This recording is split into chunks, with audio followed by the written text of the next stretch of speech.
Key 3 for conversationality on Get a Better Broadcast podcasts and voice over voice. Hi, how you doing? How's your back for spots? Bit of a UK saying. I'm Peter Stewart. Thank you for the loan of your ears today as we talk about another way to sound much more natural with your voice in your presentation style. And we've spoken about knowing your audience before, but we're just going to spend a few moments on doing it again today, because whether it's a news bulletin for a radio station or a YouTube video or a voiceover, you need to know who you're talking to. We've already seen how we change our voice, tone, language, speed, everything when we speak to different people in our everyday life. We looked at that several weeks ago. So we need to do it with a script as well. Your tone and style will need to change, so there's no relationship disconnect. You want to sound appropriate, not be perceived as patronising or too deferential, one thing or the other, or too unfeeling, too emotional perhaps. You won't engage your audience if you don't know who your audience is. That's from the writing, so the angle and the words, to the presentation, things like speed and tone and so on.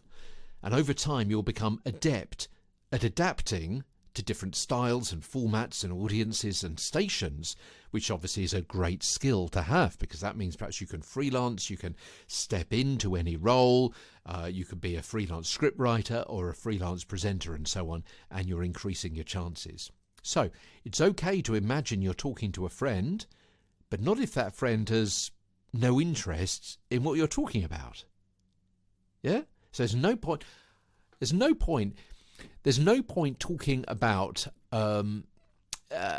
car maintenance and what goes on under the bonnet and picturing a friend, because you've heard, you've got to picture a friend in your mind while you're reading a script, and picturing the friend who doesn't care a whatever about car maintenance, because they're much more interested in poetry and home decorating.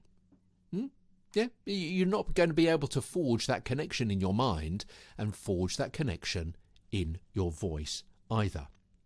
So you need to imagine someone for whom the content is appropriate, someone who will listen, someone who will respond, someone who will react and act on the message that you're trying to get over to them.